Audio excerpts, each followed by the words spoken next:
Céline Laurent de Sort, je suis plasticienne céramiste, sculpteuse. J'ai réalisé la sculpture La Dame de l'Aime.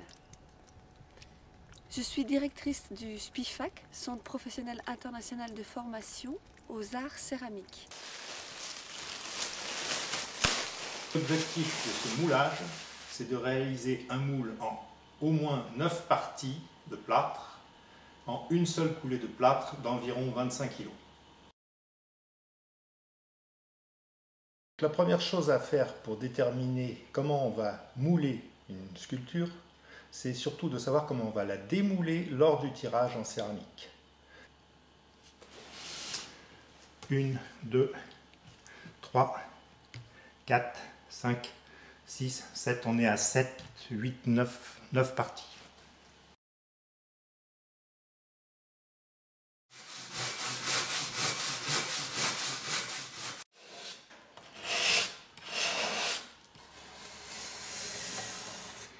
Donc maintenant, je commence à pointer les axes sur la bride.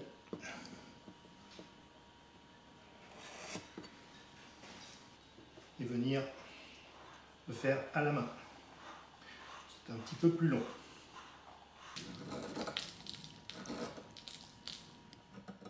Pour appuyer et contrôler.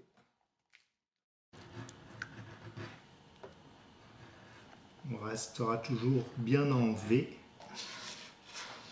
Vilebrequin. Et on va essayer d'être un peu plus en dépouille. Ici, ça ne sort pas.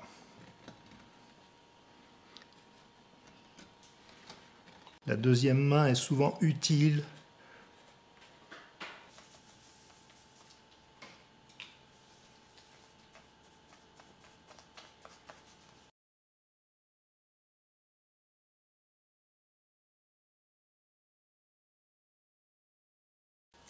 L'excès de savon est enlevé du pinceau entre le pouce et l'index.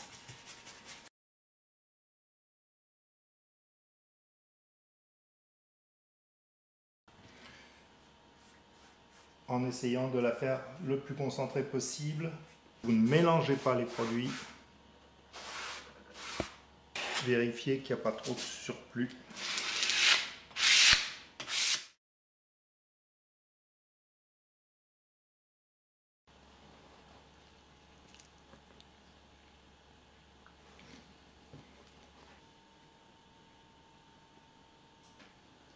Je transforme pour faire une clé classique qui va évidemment disparaître complètement. Voilà. Où vont passer les radios pour le prochain élément de radio. Solidariser mes deux radios avec un petit bout de scotch transparent au feutre rouge. C'est de respecter une certaine circulation du plâtre pour éventuellement se déplacer facilement. Régulièrement, on vient humidifier. Pour la céramique, c'est un petit peu comme pour le bronze. On peut avoir un brut de fonderie, et bien à partir du moule céramique, on peut aussi avoir un brut de coulage, où l'artiste devra retoucher des petits détails comme les doigts de pied, les mains.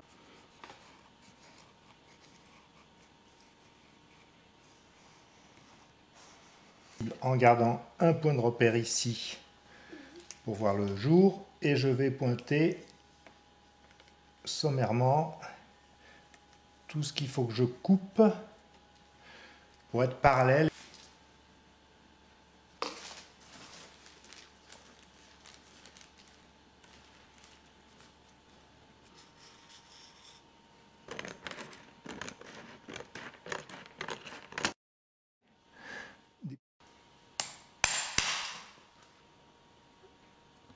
Et puis on commence à repérer aussi le prolongement des radios, 26 cm, 260. Une fois noyé dans le plâtre, on va manquer de repères. On a des repères visuels qui vont transparaître sur l'extérieur du moule, toutes ces alvéoles-là doivent être impérativement fermées. Nous avons le pressier qui est en correspondance avec le pré-éclaté qui lui est dans le modèle. Une zone qui permet aux plates de circuler sur l'ensemble et la partie qui sera donc éclatée.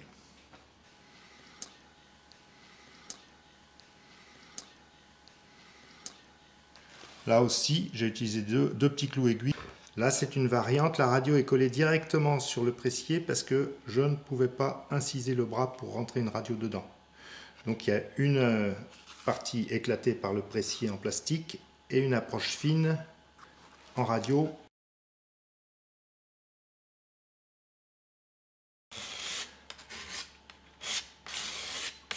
De faire tous les travaux d'approche plan par plan.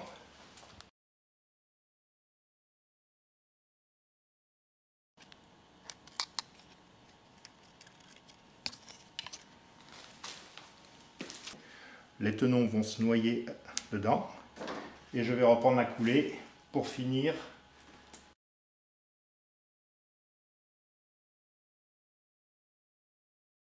On va compenser tout ça pour éviter. Et si jamais ça voulait bailler un petit peu,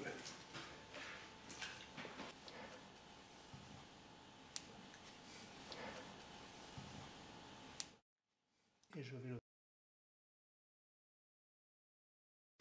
Donc j'ai 18 litres d'eau, 25 kg de plâtre, un sac. Je vais préparer tout ça. Si vous avez 9 litres de volume à remplir, vous avez 6 litres d'eau et il vous faut un récipient qui fasse au moins 12 litres.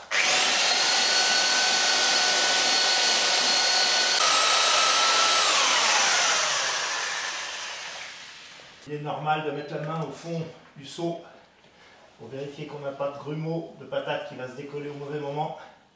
Alors on enlève le plus gros des bulles.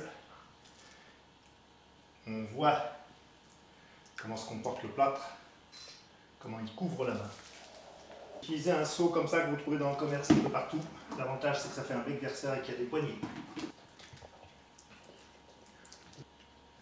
Le plus doucement possible.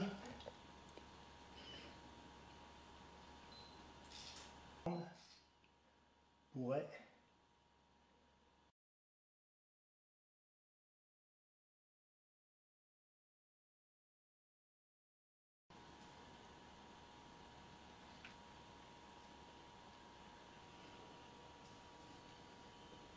Hop. Si c'est mis.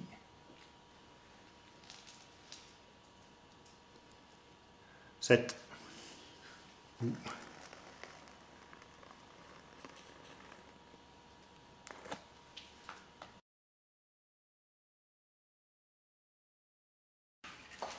Ça libère déjà une partie de la tension. Je libère le deuxième et les deux en même temps. Juste une indication que l'on retrouve transposée. Le couteau, là où je vois la radio, et forcer l'ouverture.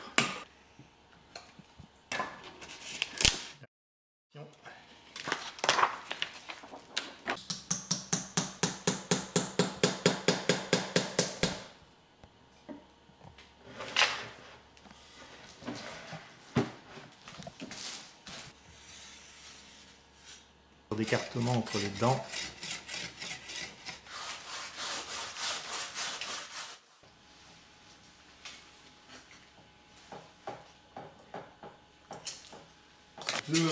Deux lamelles de ferraille.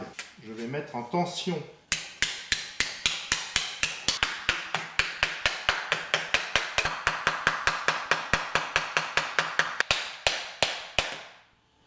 L'éclatement s'est produit ici, à rejoint la radio qui est là, et que l'éclatement s'est également produit ici. Le modèle va se déchirer partiellement, c'est normal.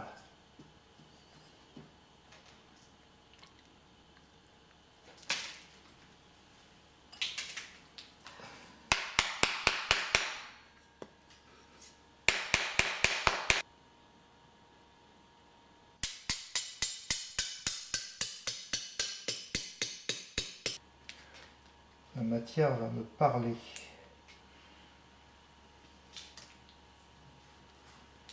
Là, ce qui va m'intéresser, c'est de récupérer le morceau qui est là. De la...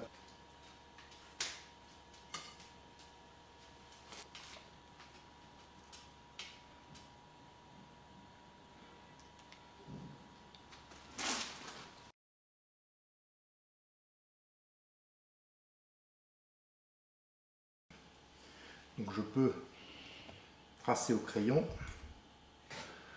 viser cet angle-là.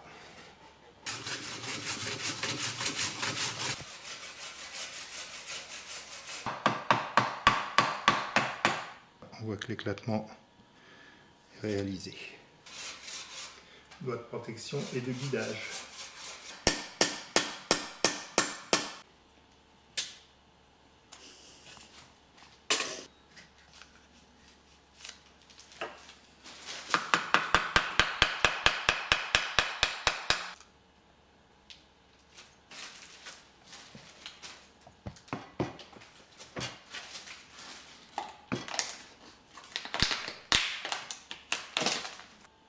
Neuf parties en une coulée de plate de 25 kg.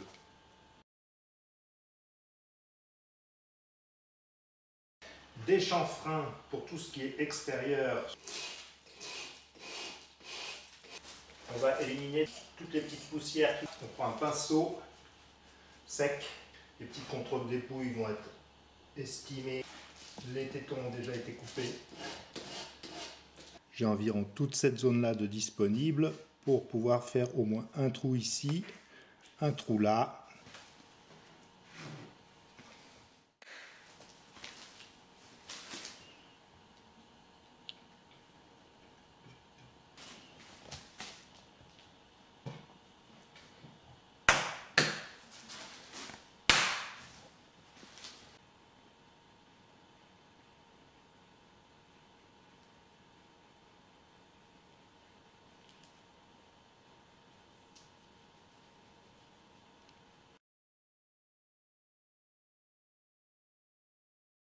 J'ai réalisé des trous dans la bride pour le remplissage et le vidage de la barbotine à l'aide d'une mèche à bois plate.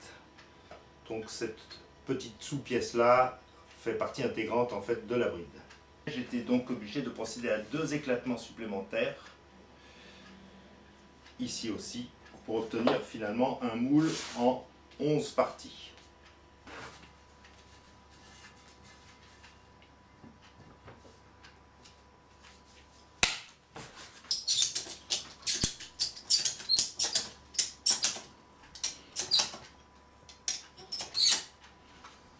Et remplir par un des 2 trous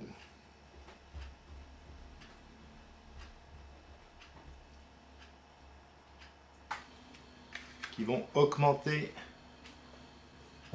ma réserve de barbotine qui est trop petite.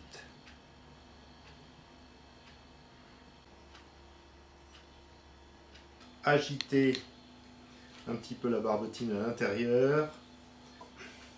L'avantage d'avoir 2 trous, c'est que l'air rentre par un trou pendant que la barbotine peut se vider de l'autre.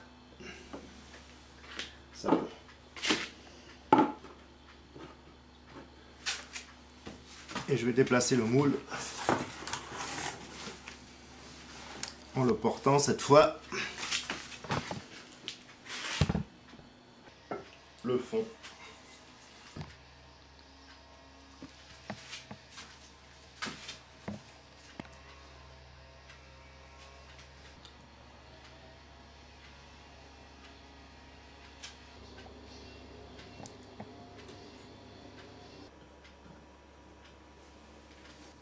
Maintenant je vais couper ce bras et de prendre l'ensemble de façon à contrôler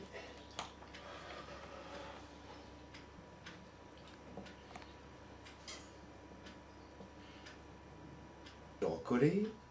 Ça ne se démoule pas et de la même manière qu'un moule artisanal ou industriel.